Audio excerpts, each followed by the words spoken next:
So we're sitting here in my studio at Lake Atitlan. It's a bit windy outside, so we're inside. This is my kind of music studio up here. And we're going to talk a little about the moon in astrology. You know, everybody's so preoccupied with their sun signs, but of course, the thing that would be really helpful, like kindergarten astrology, would be to understand about your moons. The division of the moons into 12 different types of energy, you know, you can have the moon in any one of the 12 signs, but let's talk even more simply than that. Let's think about the element of the moon. You know, is your moon in an earth sign, or an air sign, or a water sign, or a fire sign? You know, which one it is. And the moon, because the moon is not like the sun is this, the Egyptians call the sun Ra.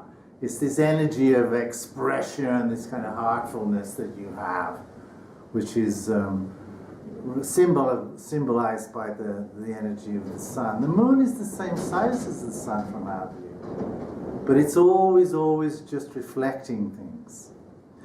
So this reflection body, the moon, becomes our emotional body. And that's the one that interacts in the day-to-day.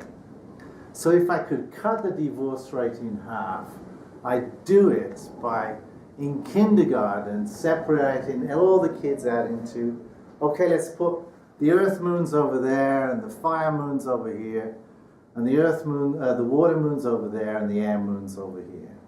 And we're going to learn the emotional language of each other, because it's very, very, very different. For example, if you have an earth moon, your earth moon is going to feel things really deeply. It's going to communicate along the lines of, well, I told you I loved you 5 years ago, you don't remember? That's not super expressive, but it really knows feelings in a deep way. Let's compare that to a fire moon. A fire moon comes charging into the room. Here I am, I know what's going on, I'm going to be very passionate, and I'm so burnt out suddenly.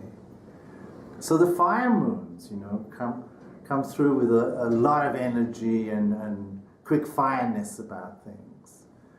What about an air moon? Feelings? I don't know, let's talk about it.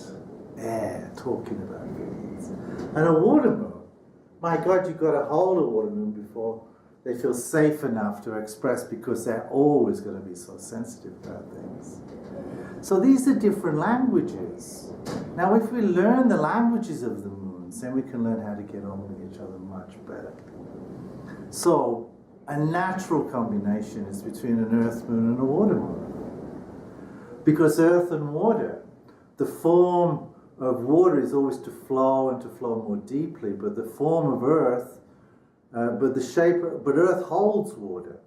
And earth without water is barren, it's a desert. So the two together make this kind of oasis, this garden of feeling. So you often find relationships working well between earth and water moons. Similarly, a fire moon gets burnt out so fast, but it's really intense about things. And along comes the air moon and says, oh, that was really interesting. And the air feeds fire, and they get to talk about things and about their feelings and what's going on. It's not that the other moons can't work with each other. If you know the language, you can overcome anything. And isn't that the point of astrology? Is to know your chart, to know the wheel that you're on, and to be able to bring your awareness and your illumination to that, so you can rise above it, so you can learn to communicate with everybody and accept everybody. But this is the first kindergarten lesson, is understanding your moon sign.